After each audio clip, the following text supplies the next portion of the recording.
Dạ vâng, chào các bạn. Chào mừng các bạn đến với chương trình Những bộ não khoa học Science Mind. Dạ vâng, đây là một chương trình nhằm tôn vinh các cái tiểu thuyết gia ờ, viết về trinh thám, viết về tội phạm học. Dạ vâng, viết về tất cả những thể loại về trinh thám nổi tiếng trên thế giới. Ở đây thì hôm nay đối với chương trình cấp những bộ não về khoa học thì chúng tôi xin giới thiệu về nhà văn Agatha Christie, và cụ thể ở đây là tác phẩm The Murder of Roger Ackroyd. Dạ vâng, đây ở trên tay tôi là có 3 ấn phẩm liên quan tới The Murder of Roger Ackroyd. Đã nhắc tới Agatha Christie thì chúng ta phải nhắc tới đó là một tác gia vĩ đại, vâng,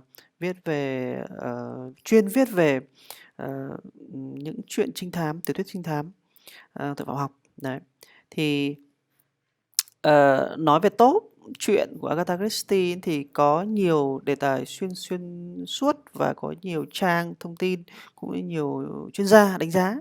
Thì ở đây tôi lấy một cái ví dụ về John Curran đánh giá về, ông ấy cho rằng là The Murder of Roger Ackroyd là số 1. Đấy.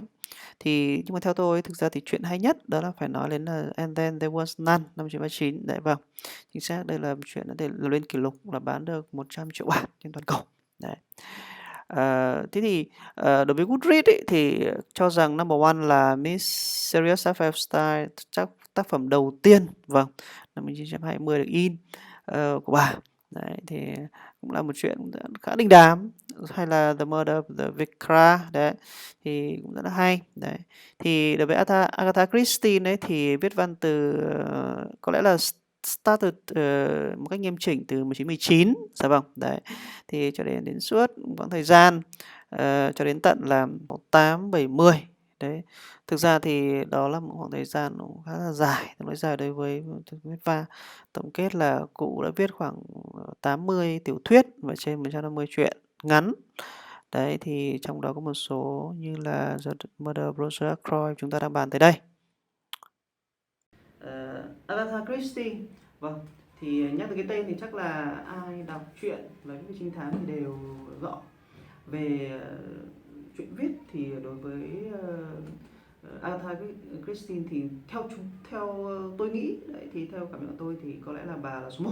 Bởi vì thực ra thì cũng chưa ai có thể đạt được đến con số tỷ bản in và bán ra được đối với những tác phẩm của bà. Đấy.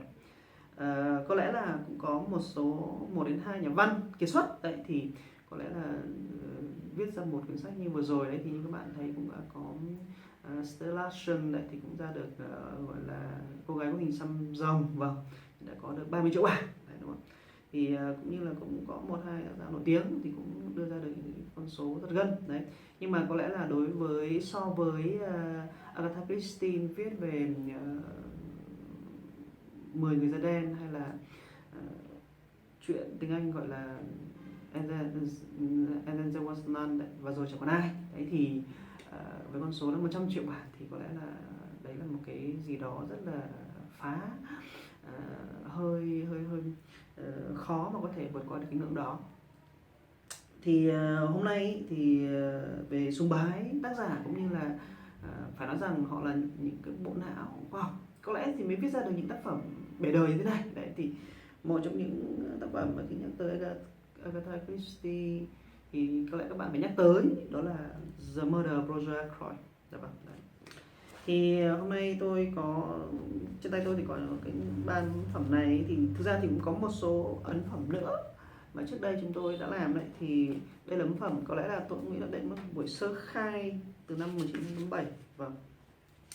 Sách thì có 132 trang thôi, và truyện nó số rất ngắn từ 27 chương để chúng còn 16 chương. Đấy, thì nói chung là bởi vì là thực ra thì mình cũng không phải là theo quan điểm của tôi ấy, thì là chuyện ấy được đưa ra đã đọc ấy thì yêu cầu là phải tôn trọng cái nội dung. Vâng. Thứ đến mới gọi là về bề ngoài về thức. Đấy. Cho nên là thực ra thì nếu các bạn đã muốn tham khảo thì các bạn nên tham khảo cuốn này của xuất bản Hồ Chí Minh, văn học nghệ thuật Hồ Chí Minh tháng 7. Thì so với sang đến gần đây năm 2015 ấy thì có nhà xuất bản Trẻ đã cho dịch lại, dịch lại và ấn bản rất là đẹp. Đấy, và giấy bìa rất là tốt, theo cảm nhận của tôi là như vậy. Ở đây thì có đây tác giả là Nhung Nhung dịch này, tên rất là very cute đấy. Rồi đấy thì có mục lục rõ ràng đấy, thì nhìn thấy rất là tiện cho bạn tra. Rồi chữ trước các thứ thì tôi nghĩ rằng là chữ này là rất là rõ ràng, tức là không bị nhòe đấy, chữ nào rõ là chữ đấy, không bị mầm lẫn đấy, và rất là đều đặn đấy, chứ không bị thừa quá và không bị thiếu quá, gây ra cảm giác đọc rất là mỏi mắt và khó chịu đấy. Rồi ở đây những cái phiên âm về tiếng Anh, ví dụ như Ralph Patton này, Hercule Poirot đấy, rồi Stepa Ackroyd đấy, thì được giữ đúng tên của nước ngoài, cho nên là không được phiên âm như là những cái sách hồi xưa các bạn xem đấy. Ví dụ chẳng hạn như là ở đây thì các bạn sẽ thấy rằng là phiên âm thì sẽ rất là không bảo toàn đấy. Thì như vậy thì tôi cũng đang nghĩ rằng là đây là một quyển sách nói chung là để cho các bạn mua về để đọc hiểu đấy, bởi vì đây là họ tôn trọng khá nhiều. Tôi đã so sánh hai cái bản này với bản này, thì nói chung là tác giả Nhung vẫn rất là tôn trọng cốt truyện chính đấy, và cho người đọc cảm thấy là không bị hẫng hụt như là những cái tác phẩm những cái bản in trước đó đấy, thì sẽ gây ra bị hẫng hụt và sẽ gây ra rất nhiều câu hỏi vì sao. Dạ vâng. Và đây tôi có một cái bản in bản xuất ấn bản từ năm 2002 đấy, giá bìa tôi mua ở hiệu sách Lâm, số 3 Đinh Lễ, thì đây là giá là 175.000, nhưng mà thực ra thì nếu mà chính xác đối với quyển này thì trên thị trường bây giờ khoảng từ 7 đô, tức là nếu bạn mua thì bạn sẽ được giá với khoảng 140 đến 150.000, thế là phù hợp đấy. Thì bạn có thể ra ngay hiệu sách, những cái hiệu sách mà bên Đinh Lễ thì sẽ thấy rất nhiều ấn phẩm này của tác giả, để có thể các bạn sưu tập để xem tham khảo so với bản dịch gốc. Cái hay ở đây thì tôi có xem thì tôi thấy rằng là chữ đối với bản 2002 tiếng Anh này thì là bé và mỏng, cho nên là đôi khi làm các bạn cứ dí đầu dí mắt để vào xem đấy, thì đôi khi có gây cảm giác là bị mỏi cổ đấy. Thì tôi hy vọng rằng là so với cái bản mà gần đây, cái bản in ấn nó sẽ to hơn đấy, thì nó sẽ có những cái mực tốt hơn. Ví dụ ở đây tôi có một cái bản như là Cat Among Pigeons đấy, thì đây là cái bản mới năm 2014, đầu 2015 đấy, thì họ làm lại theo cái dịp 125 sinh nhật của bà, năm sinh nhật của bà đấy, thì bạn xem thấy cái ấn bản nó to hơn, dày hơn, và cỡ chữ nó cũng đẹp hơn đấy, tức là chữ nó to đều hơn, thì nó cũng như cái khổ giấy của trẻ các bạn này thì nó sẽ hay hơn.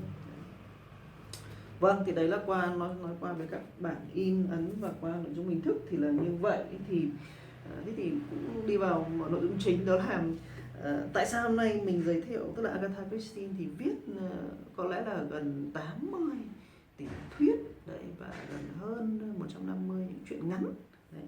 Thì tại sao tôi lại chọn chuyện khác mà tôi lại chọn dụng bởi vì nói thật với các bạn là đã nhắc tới Agatha Christie thì phải nhắc tới The Murder of Rosa Croy. Một cái điểm rất hay mà có lẽ là bạn chắc là bạn cũng là một fan hâm mộ truyện trinh thám và hay đọc truyện, thì các bạn có lẽ sẽ thấy rằng là có lẽ cái logic và cái tình tiết nói chung là nó không mới. Logic và tình tiết nó không mới và nó không được lặp lại đâu cả đấy, thì có lẽ là bạn thấy hứng thú với những câu chuyện như thế đấy. Thế còn đối với The Murder of Rosa Croy thì có lẽ là tôi thấy rằng là bà đã thành công ở trong cái nó gọi là đưa các bạn vào một cái bẫy.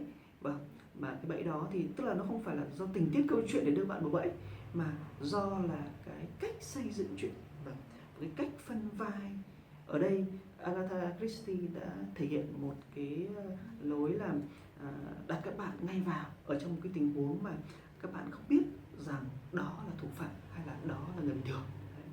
Cái cách viết và cái cách phân vai như này thì đối với chuyện The Murder of Rosa Croy thì tôi thấy nó giống với một cái chuyện mà trước đây tôi đã đọc của một tác giả nào đó ở Việt Nam ấy. Tức là thực ra tôi không nhớ tên, nhưng mà tôi nhớ cái cốt đại loại đó là có một anh lính đấy, tức là ờ, đang hoạt động thì đã gọi là cố gắng lẩn tránh trốn bởi một cái tên biệt kích đấy, đang muốn lần theo dấu vết của anh đấy. Và cứ thấy họ rượt đuổi nhau đến đầu đến cuối, thì gần đến cuối chuyện thì tôi mới phát hiện ra một điều là tác giả mới review ra một điều, đó là thực ra cái người lính đó lại chính là tên mật thám của địch, và cái tên biệt kích kia lại chính là một cái anh lính đặc công của quân đội nhân dân Việt Nam đấy. Thì đấy, tức là thực ra ấy, tác giả rất là khéo. Tôi thấy cái câu chuyện của bên văn học ở trong nước đó thì rất là hay, tức là bởi vì tức là đã đặt tôi trong hoàn cảnh mà ban đầu tôi không nhận ra được là ai thù lại địch đấy, thực sự là như vậy đấy. Thì ở đây Agatha Christie đặt người đọc ở trong một vai trò đúng như thế, và khiến chúng ta đến khi kết thúc vụ án đấy thì vỡ hòa ra mình biết là thôi chết rồi, mình bị lừa đấy. Thế nên là các bạn nên gọi là có lẽ là chuẩn bị đầu óc sáng suốt, và đến khi nào đó chuẩn bị cho não lên thần đấy thì có lẽ là mới đỡ phải mắc mưu ở trong cái lối viết trong cái chuyện này. Một chút thêm nữa thì ở trong tác phẩm này thì thực sự ra thì về phong cách viết và phong cách lật tẩy đưa ra về vụ án thì cũng đơn giản như bao nhiêu câu chuyện khác thôi. Và cũng trong một ngôi nhà, rồi ông chủ ngôi nhà thì rất là giàu có, và một ngày sau đó thì tự nhiên là đừng có chết đấy. Thì các bạn có lẽ phải đặt câu hỏi đấy, ví dụ như tôi hàng ngày vẫn hay đọc những chuyện của Agatha Christie thì hay bút giấy ghi bảng đấy, tức là xem xét xem là ông này định làm cái gì đấy, nhân vật kia định làm cái gì, nhân vật kia định sơ hở cái gì đấy, thì còn cái gì đó dự đoán chứ không dự đoán theo lối viết của bà, để mà mình tự suy luận ra được xem là ai đấy. Nhưng mà đa phần trong những câu chuyện của bà thì mình không suy luận được, bởi vì thực ra thì rất là khó, bởi vì một khi người ta đã giấu, người ta đã che kín rồi thì rất là khó không nhận ra được, trừ phi những các cái phong cách mà mình học của nhân vật thám tử chính Hercule Poirot này, hoặc là Miss Marple này, thì có lẽ là mình hé lộ ra được một số cái. Còn đến với tiểu thuyết đấy, còn với chuyện ngắn thì có lẽ là các bạn có thể tự dự đoán được đấy. Dạ vâng, đấy thì hôm nay thì muốn trao đổi cho bạn chút về nhân vật Hercule Poirot cùng với chuyện ngắn The Murder of Roy của nhà văn Agatha Christie đấy. Thì mình mong rằng là có những ý kiến của các đánh giá của các bạn qua chương trình về những tôn vinh những tác gia viết truyện trinh thám, Science Mind, những bộ đạo khoa học đấy, thì các bạn cứ gửi phía xuống dưới clip hoặc qua Facebook cho chúng tôi những ý kiến đánh giá để chúng tôi đưa ra những clip chương trình tốt hơn. Dạ vâng, cảm ơn các bạn, hẹn gặp lại các bạn ở những clip tiếp theo. Xin chào.